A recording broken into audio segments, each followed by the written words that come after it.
बात हो रही थी, हमारे अपोजिशन के भाई हमारे पीर साहब भी ने जिक्र किया उसका, दहशतगर्दी का और जिरगे का। इसमें कोई शक नहीं है स्पीकर साहब, आपकी और वज़ीर आला साहब और जुनैद अकबर साहब और तमाम पार्टियों की मुश्तरका कोशिशों से ये ग्रैंड जिरगा मुनक्किद हुआ था, जिसमें कुछ चीज़ों पे इत्तफाक किया गया था।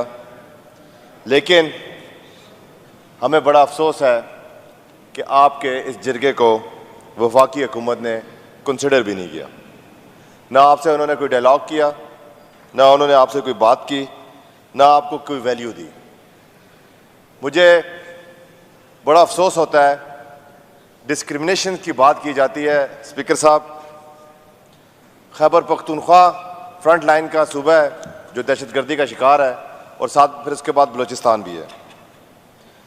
आप सुबह खैबर पख्तूनख्वा की जो पिक्चर पेश कर रहे हैं हमारे वफाक में, मुझे अफसोस के साथ कहना पड़ता है, एक तो वो अवामी मैंडेट पे नहीं है, फार्म 47 की गवर्नमेंट है, और उनके आगे से जो वज़ीर इत्तलात हैं वो भी फार्म 47 के हैं, क्योंकि उन लोगों को इस चीज़ से कोई फ़र्क नहीं पड़ता कि अवाम और जमहूर क्या कहती है।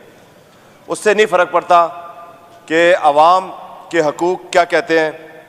वो लोग अपनी नौकरियां करते हैं क्योंकि वो जैली मैंडेट के ऊपर आके बैठते हैं, जिसकी वजह से वो कभी खैबर पख्तूनख्वा लोगों को बीमारी कहते हैं, कभी इनको टेररिस्ट कहते हैं, कभी उनको जो उनके दिल में आता है वो कहते हैं।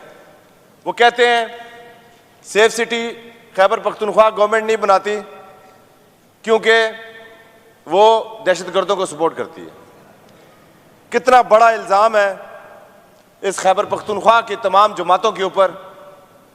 जो लोग कुर्बानियाँ देते हैं, जो लोग दहशतगर्दी का शिकार होते हैं, उन्हीं को दहशतगर्द कह देते हैं। आप लोग जाके कतर में मुज़ाकरात करें तो वो जायज़ है, हम क्या मुज़ाकरात की बात करें तो हम दहशतगर्द हैं। आप लोग हमारे 2250 अरब से ज़ायद की रकम आप लोग हमें न दें और हमें कहें कि आप लोग सेफ सिटी नहीं बना सकते। भाई, हमारा तो इंफ्रास्ट्रक्चर सारा डैमेज हुआ है।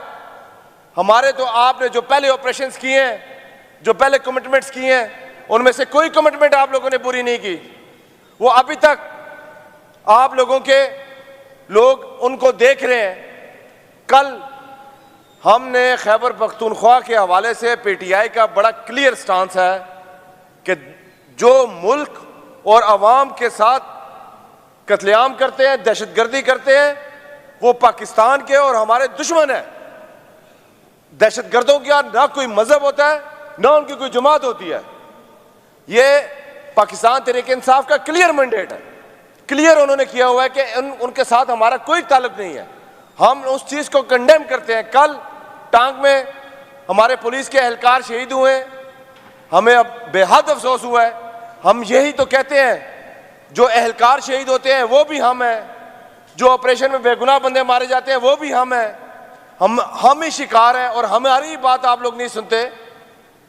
इसके साथ आप लोगों ने जो फॉर्म 47 का आज आप लोगों को पता चल रहा होगा कि इसका क्या नुकसान होता है। जब हुकूमत अवाम की मर्जी की नहीं होती ना, तो इसी वजह से इस्लामाबाद में भी ये बुलेट प्रूफ गाड़ियों में फिरते हैं। हमारे पास, हम इस अवाम के लिए बुलेट प्रूफ गाड़ियाँ कहाँ से लाएं? हम वसाइल इनको कहाँ से दें? इस मुल्क को क्या आप पाकिस्तान को सिक्योरिटी रिस्क बनाना चाहते हैं? आप लोग कहते हैं यहाँ पे हमले होते हैं, क्या इस्लामाबाद में हमले नहीं हो रहे? क्या वहाँ पे G11 की कचहरी में हमला नहीं हुआ? क्या बलूचिस्तान में जो हुकूमत है वो पाकिस्तान तहरीक इंसाफ की है? वहाँ पे कितने सेफ सिटीज आपने बना लिए हैं? आपने कितने वसाइल्स का वहाँ पे चेक किया है? जनाब स्पीकर, इसी तरह की बहुत सारी बातें हैं।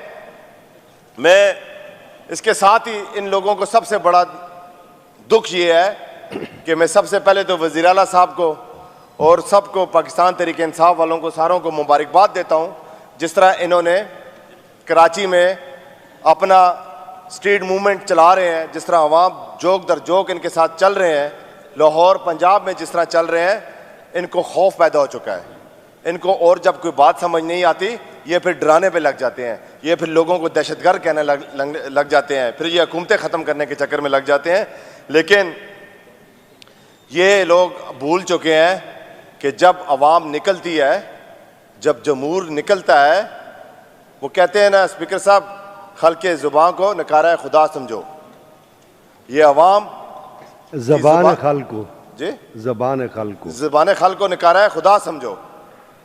ये अवाम की मंडेट को समझें, ये समझें कि ये अवाम अब और इन चलाकियों में नहीं आएगी, अब और किसी धोखे में नहीं आएगी। इसी वजह से ये अवाम ने कराची का, जिस तरह आप लोगों ने देखा कि सिलसिला वहाँ पे अवाम निकली है, और इंशाअल्लाह इसी तरह अल्लाह के फजल करम से वो दिन दूर नहीं है जब पाकिस्तान में हकीकी आज़ादी होगी और हकूक़ का, अवाम के हकूक़ का तहफ़्फ़ुज़ किया जाएगा। इसके साथ ही स्पीकर साहब आप सबका बहुत शुक्रिया कि आपने मुझे टाइम दिया। अच्छा, मैं इस पर कमेंट कर लूँ ज़रा। निसार बाज़